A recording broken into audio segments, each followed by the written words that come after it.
Shalom. Shalom. Salam Immanuel bagi kita semua. Firman Tuhan hari ini memfokuskan pada ayat yang ke-7. Sebab Allah memberikan kepada kita bukan roh ketakutan, melainkan roh yang membangkitkan kekuatan, kasih dan ketertiban. For God did not give us a spirit of timidity, but a spirit of power, of love and of self-discipline.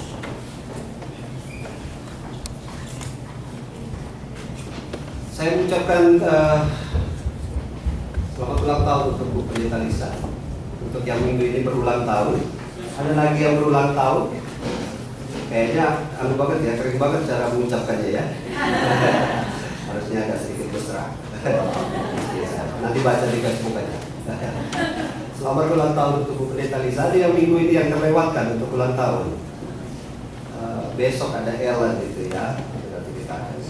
Dan yang kedua, selamat datang bagi sahabat-sahabat Immanuel. Ada Bu Henry yang minggu lalu sebenarnya sudah harus nyampe, tapi rupanya di jalan macet. Apa namanya, ada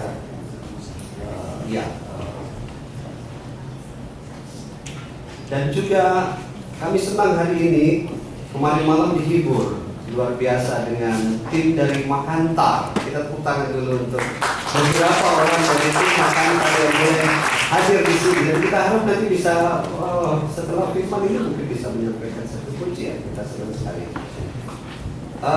Grup Makantar ini nanti mungkin lebih dijelaskan, lebih baik mereka yang akan menjelaskan adalah satu grup yang menyampaikan puji-pujian. Ada tarian juga tadi malam. Saya kira kami sangat bukan hanya terhibur, tapi memberi inspirasi. Bahkan khotbah hari ini pun terinspirasi dari ibadah yang kemarin. Judul khotbah ini adalah Tinggal di Kobong. Pak Leo menambahkan tinggal di mana Pak Leo?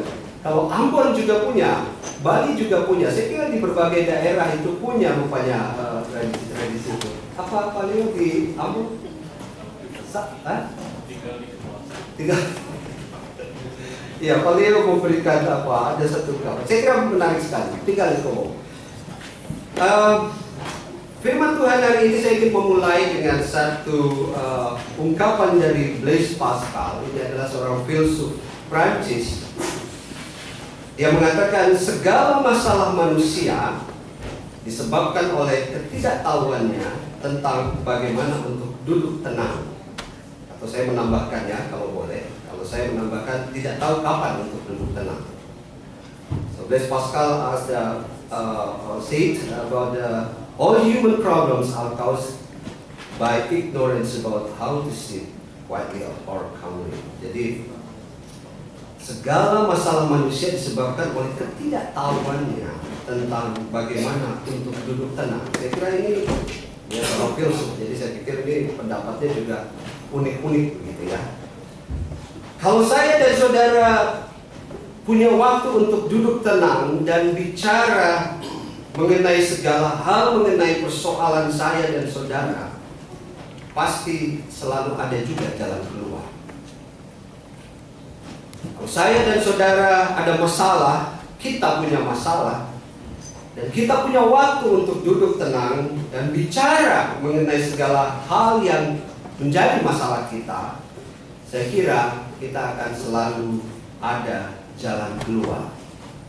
Yang repot adalah kalau kita tidak punya waktu untuk duduk bersama dengan tenang, atau tidak mau duduk bersama, atau lebih repot lagi adalah kalau kita takut untuk perjumpaan bersama atau duduk bersama dengan tenang, berbicara mengenai masalah kita. Seorang istri atau suami takut untuk duduk bersama dengan tenang membicarakan masalah keluarga dengan pasangannya, atau seorang anak takut duduk bersama dengan orang tua untuk bicara tentang masalahnya karena khawatir nanti harapan-harapannya tidak akan disetujui oleh orang tua. Atau dalam konteks gereja, hal ini bisa terjadi antar jemaat, antar pendeta dan jemaat, atau antar pendeta dan session, antar siapa saja. Kita takut untuk duduk bersama. Dan Paulus mengingatkan Timotius di ayat yang ke-7 bahwa roh yang ada pada kita bukanlah roh ketakutan, melainkan kekuatan dan kasih dan ketertiban. Saya ingin masuk ke dalam konteks itu bahwa Paulus mengingatkan Timotius bahwa roh yang ada pada kita, yang ada padamu hai Timotius, bukanlah roh ketakutan, melainkan kekuatan, kasih, dan ketertiban. Dan kata ketertiban ini menarik dalam bahasa Inggris terjemahannya. For the Spirit God gave us does not make us timid, but give us power, love, and self-discipline. Jadi ketertiban itu bicara tentang self-discipline. Di sini ini menarik. Paulus tahu perasaan takut Timotius untuk melayani sebagai pelayan muda. Bahkan Paulus sudah mengingatkan bahwa akan ada tantangan besar dan penderitaan dalam pelayanan. Tapi jangan takut. Karena roh yang ada pada kamu, pada Timotius, pada kita semua adalah roh yang memberi kekuatan, kasih, dan ketertiban. Kalau kita kembali kepada ungkapan dari Blaise Pascal tadi, segala masalah manusia disebabkan oleh ketidaktahuannya tentang bagaimana untuk duduk tenang. Jangan-jangan kita takut untuk duduk bersama, kita takut untuk berbicara bersama-sama, ada bersama-sama, karena kita merasa gentar, kita merasa takut akan hal itu. Tapi firman Tuhan hari ini, roh yang ada padamu, roh yang ada pada kita, bukanlah roh ketakutan, tetapi roh yang memberi kekuatan, kasih, dan ketertiban. Saya kembali terinspirasi. Ini ada grup Makanta, jadi nanti siapa tahu boleh menyanyikannya di akhir ibadah setelah ibadah selesai, karena memang lagu ini sebenarnya bukan bernuansa lagu rohani, ini lagu pop. Saya pulang kemarin langsung cek di YouTube. Cek di YouTube. Ternyata penyanyinya ada di sini, salah satu seorang nona ini, judulnya Tinggal di Kobong. Ya. Pak Arko boleh tampilkan teks Aldri? Saudara teks. Iya. Saya coba bacakan. Kalau salah membacakannya dalam bahasa dialek Manado nanti maaf ya. Ini teksnya menarik. 2 kali baku dapa, 2 kali baku suka. Dua baku suka. Mana?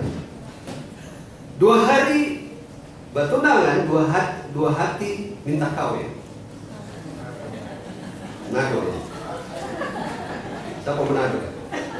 Demi sayang keluarga, demi ingat orang tua, demi warisan tinggal di Kobong. Demikianlah nasibku, tinggal di Kobong, susah ding sanang. Tetap babacol, rajin batifar batanang ubi, babiara ayam. Biar cuma ubi dan dabu-dabu, mar ikan ayam. Tapi enak ini ya.